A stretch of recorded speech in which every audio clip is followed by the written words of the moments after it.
This is Fictional Problems, the podcast where we discuss all things writing, in association with Speculative Fiction Ireland. In today's episode, we're doing something a little different.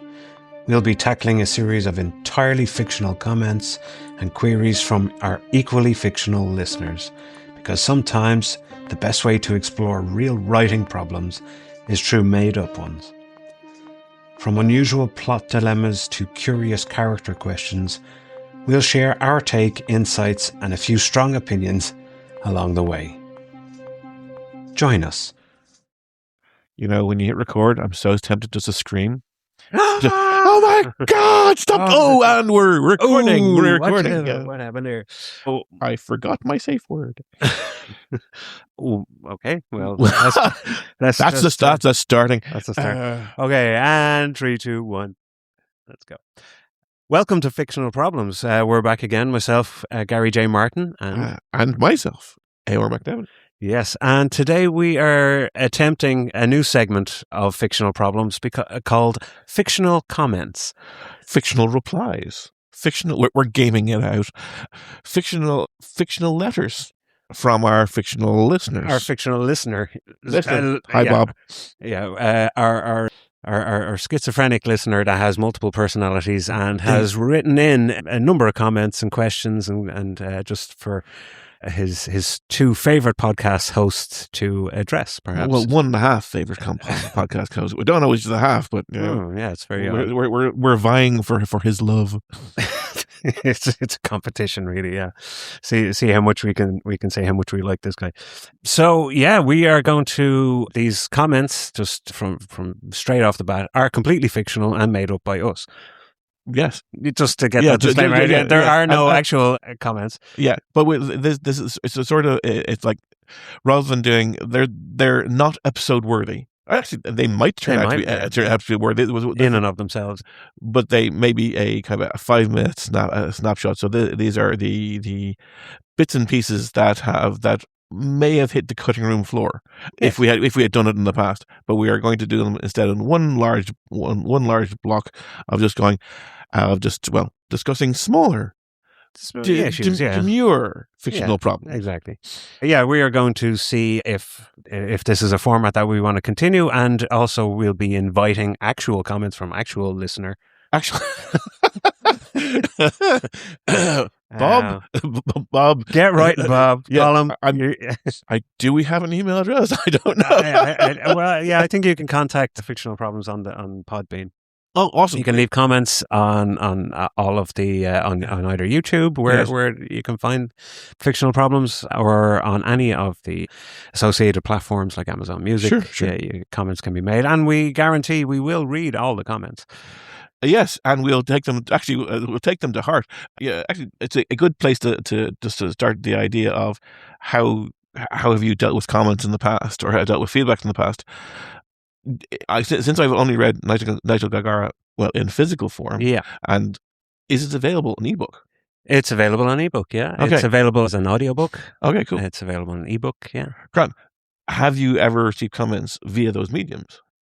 On the audiobook, yes, because the Dreamscape Lore, who put out the audiobook, got listeners to advance. Oh, ARC readers. Kind of ARC reader, listener individuals who gave a review then afterwards for that purpose. But no one in the wild?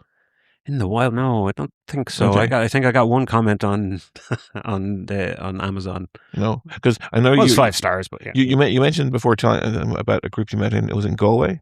Mm-hmm. Of people who, as in a book club who really, that was a book club based out of, it was Charlie Byrne's bookshop in Galway, where we met, and it's a fantasy book club. Lovely.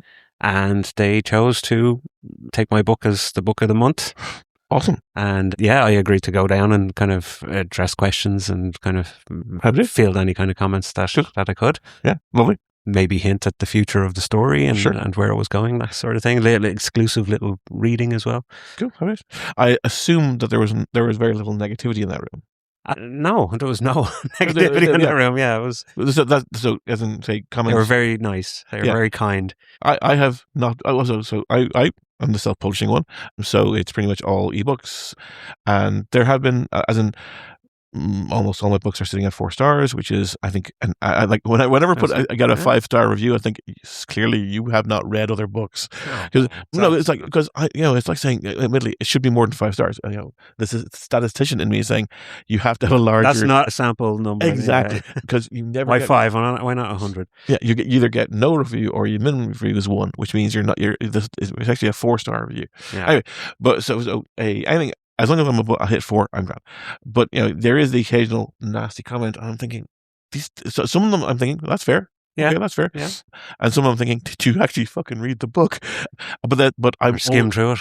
Yeah, but it's like, or did you get to the point of going, I disagree with this, or this has not been explained enough, and then we'll go off and write your comment, and that's it.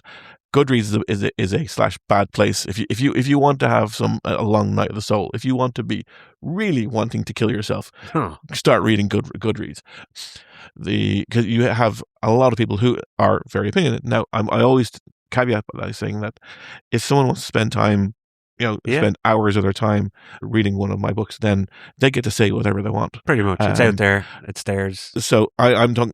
So this is saying how it affects me, and you can't not let it affect you. Yeah, that you can just go. You can go. Fuck them, and then walk off. Have a walk, and just kind of you process your.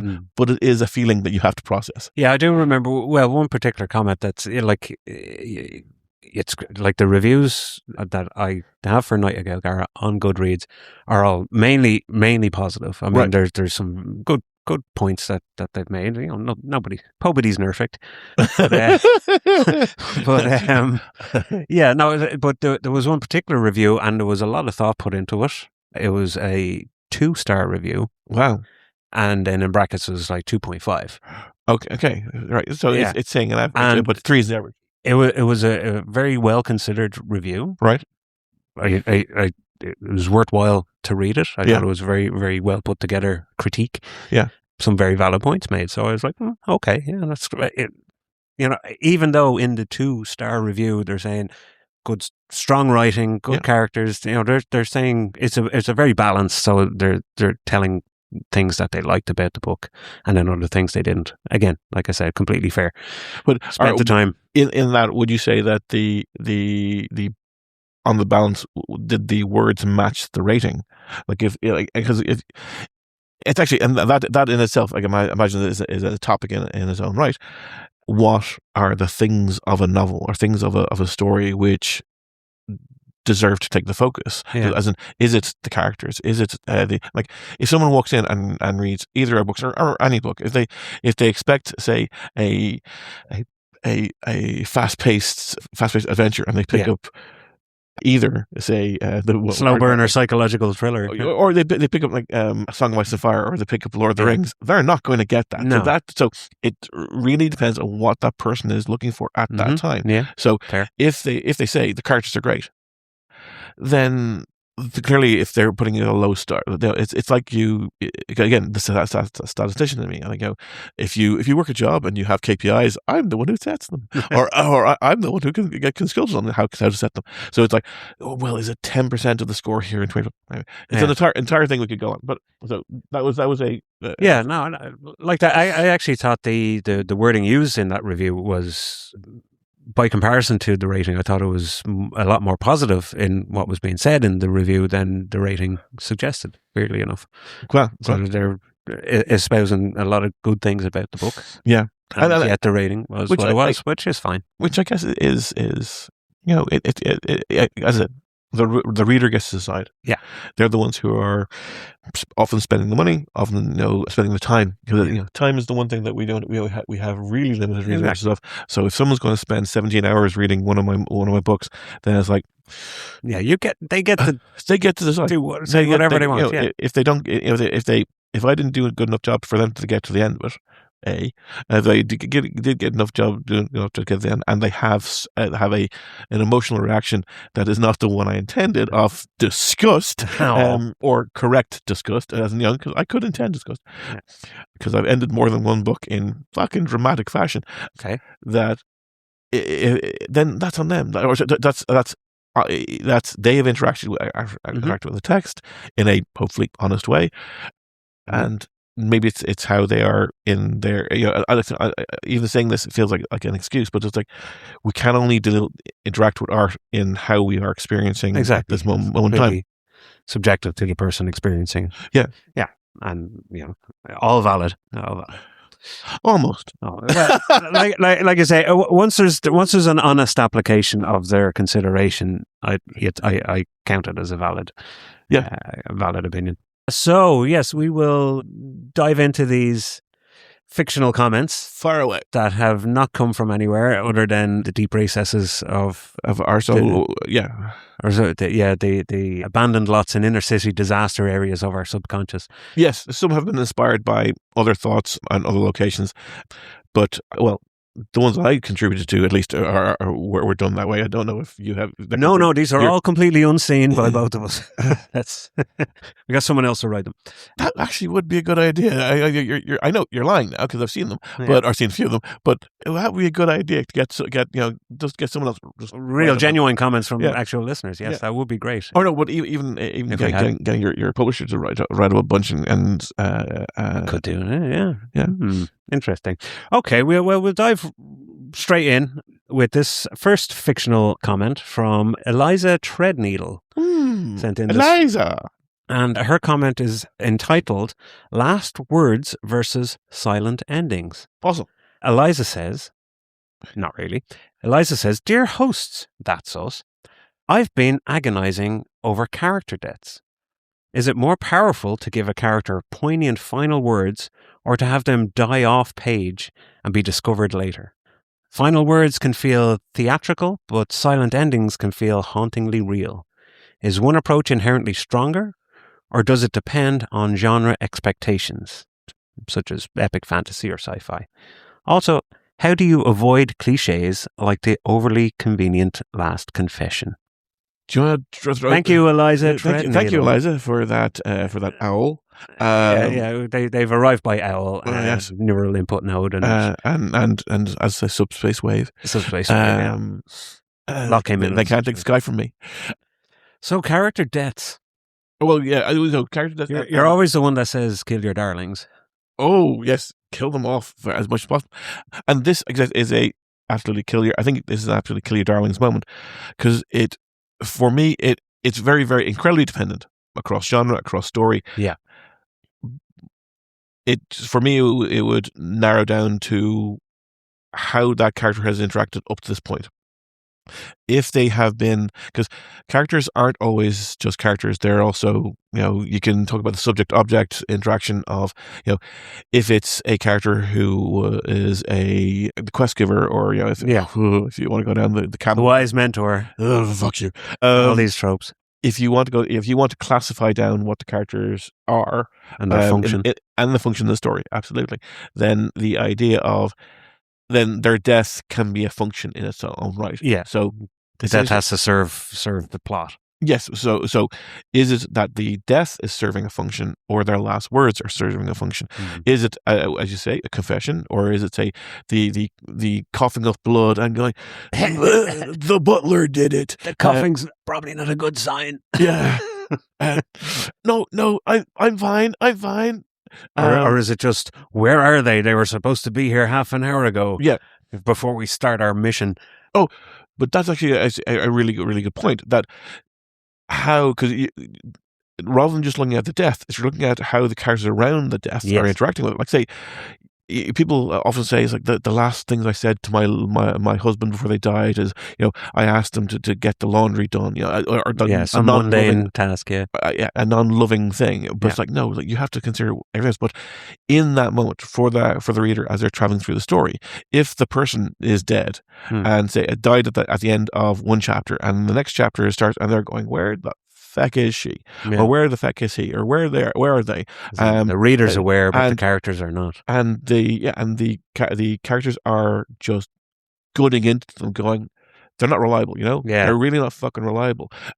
I knew it. I always knew. I know we couldn't rely on them. I mean, right? They better be sick or dead somewhere. That joke. Exactly. That the person not showing up for work, but it is case that they get to express. That person could have died with the finger on the button, saving the world, Yeah. and then the reader gets to express the death of that person. No last words involved. Indeed, you actually could have had both. That character could have seen that character could have had last words going, well, and die where no one can see me, hit the button. Yeah. They could have had those last words, and the characters don't get to experience those last words.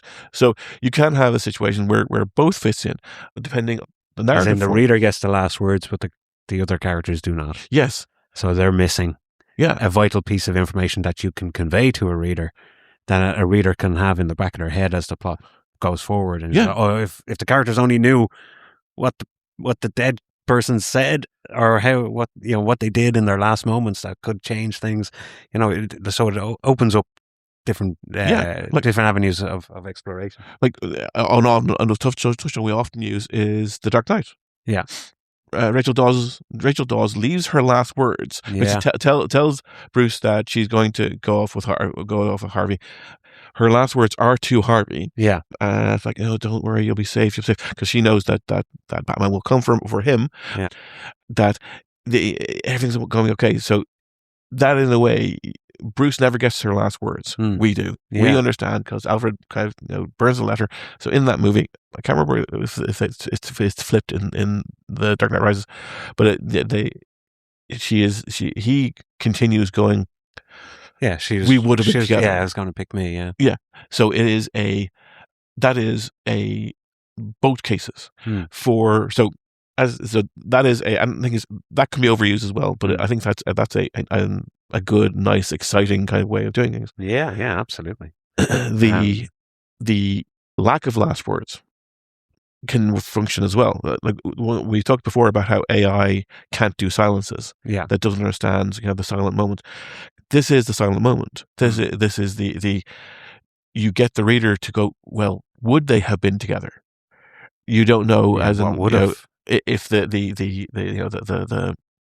whether it be male or female, whatever the person was, they're dialing the number, but you don't know what number they're dialing. Yeah. Of the last call they'll make. Was it to love interest 1 or love interest 2? Was it to their parents? Was it to their child? You don't know, or was it simply a plot advancing a thing? They know how I feel about them. I'm going to call the president. Yeah.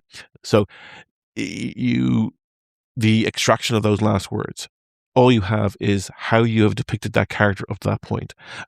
And it is then up to the reader to decide. And just the last point there is, how do you avoid cliches like the overly convenient last confession?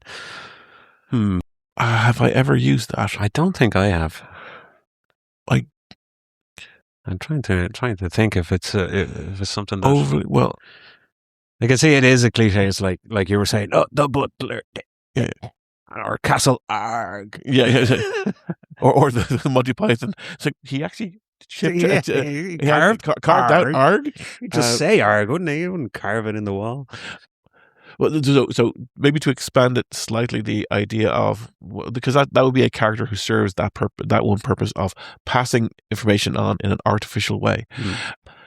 And I wouldn't like to say I've used it, because I would like to say that all the information is passed, because I'm very much big into information gets passed on in a very specific way. And indeed, one problem I have in my own writing is when I get to the point of actually delivering on answers, I feel it's very it's very much, I've now sat down with the reader and go, right. So this is how things were.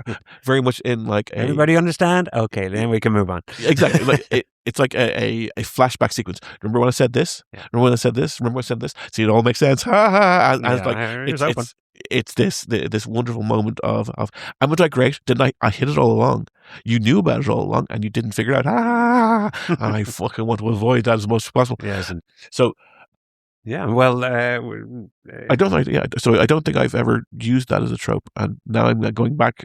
I'll spend the car ride back home, trying to remember. Did I ever the convenient confession? Yeah, I would say just avoid it. Like cliches happen. They do happen, but and they're cliches for a reason. Yeah. So I wouldn't, if it's actually the only thing that I'd be worried about or concerned about is the overly used. Yes. As long as it's not overly used, have it.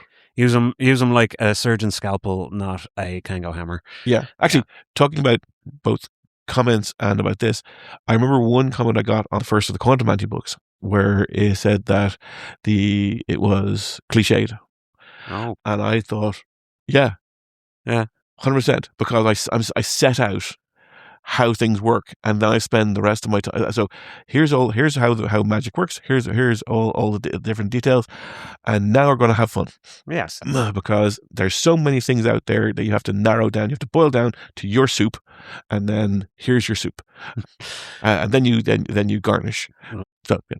Well, thank you, Eliza Treadneedle, for her fictional comment. Completely fictional, Eliza Treadneedle. Yeah. I hope that addressed her completely fictional question. But we will move to another comment which kind of connects to what you have said. This is a comment from Geraldine Quill, assistant to the regional archmage. Archmage?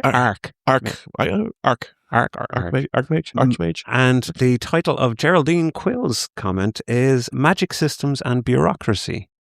Lovely. So Geraldine asks, why do so many fantasy worlds have intricate magic systems but no paperwork?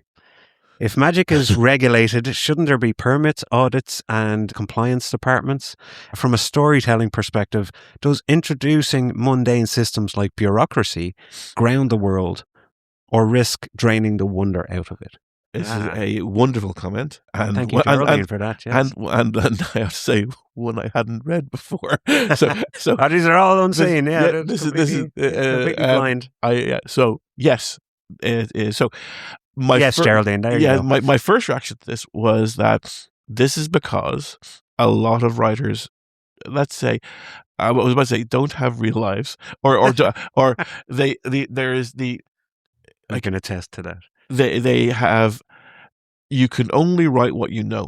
So, or within, and then you expand out from there. Yeah. I know a little more about this, and a little more about that, and if someone doesn't know about bureaucracy, then they can't write it effectively. There was a review I actually heard this week, this 2-hour review of a book I hadn't read, but the reviewers themselves were entertaining enough because they just ripped into it, and they were talking about how that the prose was not very good, that they had given the character an ability that essentially solved every problem at all.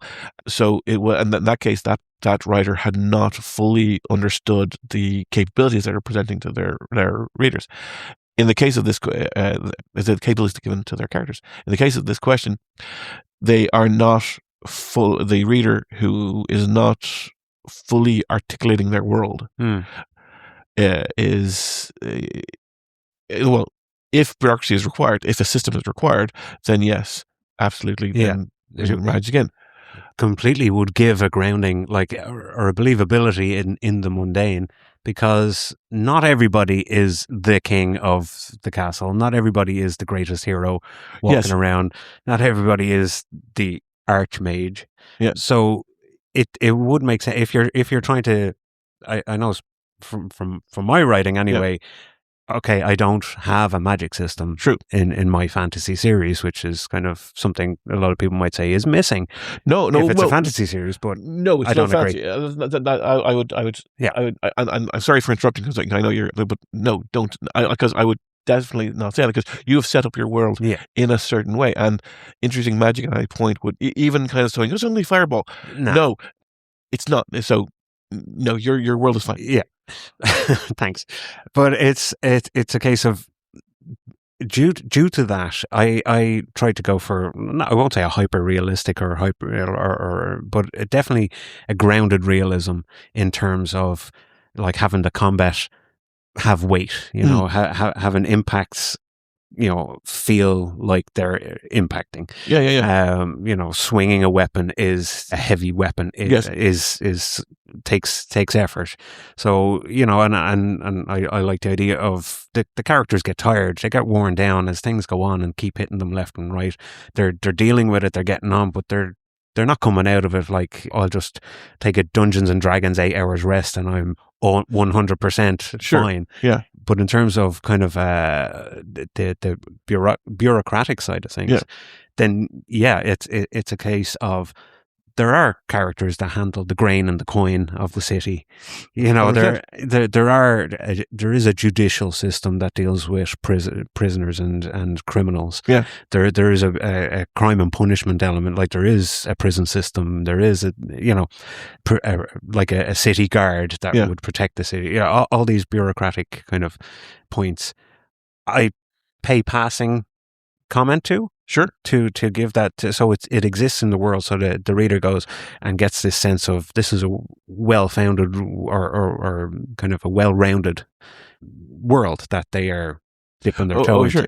So they get that feeling, and as far as I would say, if there is some sort of like magic system, as Geraldine asks, it would make sense that there are laws, regulations, rules. Well, someone in charge. No, I wouldn't say that. I would say this. I would say that also that your world is. Actually, go on. I was just going to continue. If magic is widespread enough, right, that it involves enough people to require bureaucracy to maintain it, as in schools or resources, or it's part of a daily life. Or if everybody has access to this, then there probably would be someone in charge at some point that would have sat down and put a set of rules on it, so it doesn't get abused, so people don't suffer from effects of rogue users or that kind of thing. Like you would think, like when scooters were introduced on the roads, those little e-scooters.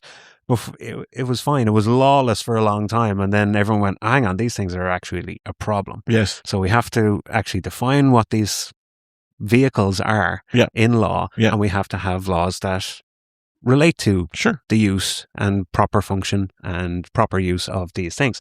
So you think e-scooters being, modern magic. Okay. Yeah. I see what you did there. But it works without being plugged in anywhere. It's weird. So like, you mentioned the car, for if enough people start when the first car users were like chitty bang banging around the place in their brand new vehicle, there wasn't enough of them on the road to require laws to change to protect people. So the point I'm trying to say is, if it's a widespread magic system, as in depending on the number of people, if it's some lowly hermit in a cave somewhere is the only one that has access to magic, then you go, okay, no one knows about it. It's kind of a secret thing. Sure. But if it's a widespread thing, bureaucracy, I have no doubt human beings being the way they are would dive back in and go, okay, we need to regulate this shit. Yeah, and the human capacity is definitely a thing. I would have many points of disagreement there, or at least commentary. So first thing, there's two separate things here. There is, or actually maybe three. One is bureaucracy itself in a world where magic exists, and one is the awareness of that magic, and actually third will be the quality of that magic, hard or soft magic system. If you have from a purely bureaucratic point of view, would magic exist in that? And absolutely, if magic exists in the world, I don't want to reference Harry Potter, but there's at least one bank in that where that's a form of bureaucracy where there is magic elements to it. If magic is so widespread that it can involve people, that people are aware of wizards or people with powers, then yes, it would have a bureaucratic, commercial, financial impact. In my most recent book, one of the characters, they can create any metal at all. So they talked about, part of the conversation that they have is, well, I can create all this gold and just flood the market. Yeah. And the protagonist's response is, well, basically the antagonists of the story have full control of these markets, so they would watch for this. They have essentially a bureaucratic control over the systems, all systems of the world, including stock market. So if someone goes along and creates a whole container truck full of coltan, for example, or anything that require, as in something that can be sold for a lot, some commodity, exactly, then they'll notice, they might not notice one container. But if you do 10 containers repeatedly, then they'll notice the trend and they'll come and kill you. Something suspicious. Exactly. So, but yes, systems will exist, but then maybe the focus of the book becomes about too much about bureaucracy. Yeah. So then you have the idea of weak magic or people who are weaker at the magic. So you whenever you see, and I'm going to reference what's his name, Patrick Rothfuss, who I think is a fucking terrible writer. Name of the Wind. Don't know if you ever read it. No. He has had 15 years to write the sequel to. He's written 2 books, and he's had 15, 20 years to write the third one, and hasn't got around to doing so. Sometimes I feel I know how he feels. But this is his. This is his. He has other creative avenues, but I think this is he's become the point of actually, I don't want to make it about him, but his first book is actually I've written as a series in reflection of or response to what he wrote, because everything about the world is about money. Okay. Everything is about money. Okay. Success is about money, and I basically wrote the Scriven of Soho series, which is about money, which is essentially about magic money and about owing people and kind of debts and kind of a commercial system, a banking system requires commercialization of magic. Exactly, requires a debt system. Yeah. And so essentially, I base the story on this sort of thing. Okay. But so it is in that, and kind of inspired from that, is you have people of weaker magical quality or any skill set in the world, whether it be football, for example. Some people will play football, will love football, and will never be Premiership or hobbyists. They'll be strata. So yes, a person who can't create a fireball but can create a candlelight, they're perfect for a lamplighter. Yeah. Okay, and they become becomes a function of the society. Mm-hmm. So yes, you can have your bureaucracy being magically based. The person who has to copy, say, accounting books as accounting ledgers, that always he has the power, or she has the power to create an auto pen. Yeah, but she can't. But they don't have the capacity to do anything more than that. Sure. Or they haven't learned that much. You got to get all grades. Exactly. Yeah. So you have essentially. If you have, and to put your point about schools, a lot of both kind of RP fantasy, kind of, or role playing fantasy, they're almost all of them have, like, say, if you look at Faerun, if you look at D&D, they have specifically named archmagi, and they have those like Mordenkainen, universities and schools, and exactly. So they already have that, and I think it's a failing on that side that they haven't seen. That it's the idea of the world is static. Yeah, but we want the heroes to succeed, and they want the heroes to get old. But the world itself, their kids will grow up, and the armor will be the same, the weapons will be the same. So, is it Strixhaven? Is it a D&D setting that's specifically in a college? I don't know. I think there is a D&D. I might be mistaken here, but I thought there was I don't know why Strixhaven is popping your head. It doesn't sound familiar. Yeah, where it is entirely based around the different schools within a university, I think, or it's kind of set. Yeah, is it Harry Potter-esque? Is it YA? I don't know. I don't know too many of the details. I just think. But that Harry Potter that has a strata to it as well. Yeah. But the problem with that is it divorces itself from reality. They don't teach history or geography or maths. They're just teaching how to use magic. Which you really need to know how to read. And then that's the thing, and that goes back to my first thought about, well, if the writer doesn't have a or is not comfortable, they could have a complete understanding of it, but not comfortable bringing in that story. Yeah. Then, because as soon as you bring in certain, say, bureaucratic elements, then you have to then logically work out. So like introducing the time turner into Harry Potter, which is time travel, and it's very dangerous to use. Yeah. And then, oh shit, two books later, she destroys everything. Yeah. She destroys them all because she realized, actually, a small time turner can do X. A big time turner can destroy my story. Yeah. And then she wrote like a child. Yeah. So I know in say Dungeons and Dragons, again, going back to Dragonlance, there's like, in terms of magic users in the Dragonlance setting, all magic users are supposed to be registered at least, Right. or they're associated with the Towers of High Sorcery, who are like the overseers of the magic users in the world. That's kind of a thing. You're either a white mage, black mage, or a red mage. Okay. White being good, black being the evils, and the red being neutral. Red's a neutral color. Red's a neutral color, I guess, yeah. So it's like you fall into one of those kind of bureaucratic kind of slots. You're either a good mage, a bad mage, which I always thought was so fundamentally flawed, because if you're who says, I want to be an evil mage and wear a black robe around the place so everywhere I go, people kick me out? Sure. Well, I think this is the fundamental flaw to the Sorting Hat or to the Divergence series or any of the things any of the YA that says you are one thing. Yeah. Wait, you're special because you can do things. Everyone in the world is more than two things. If you by that simple rationale. Yeah. I think we covered that quite effectively. Yeah. Thank you, Geraldine Quill, the assistant to the regional archmage, for her fictional comment. Gulping up Romeo, going "fuck you," but you can. But when you know Juliet on the balcony is an expression of romance, of love, of longing, but context, context is king, 100%.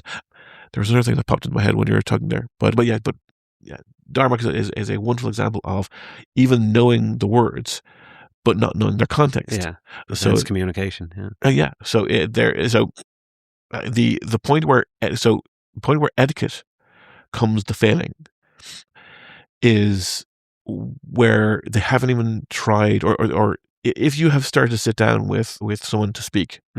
So if you get past the ports are open thing, if you get past the snake in the undergrowth sort of thing, when you're actually having a chat with them, then both sides would have to be of the understanding, I'm about to say both sides would have to have the understanding that yes, they're going to be culturally different, because they're already linguistically different. I just remembered a very obvious one from Dune, where the leader of the Fremen comes to meet, and spits on the floor in front of the Baron Duke Atreides, or Duke Atreides.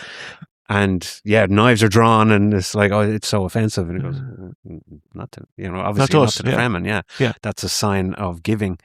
100%. And indeed, but express that out further. Why is it an expressive giving? It's an expression because he is wasting his water, or he's this is like, you're valued enough to me to express my water in this way.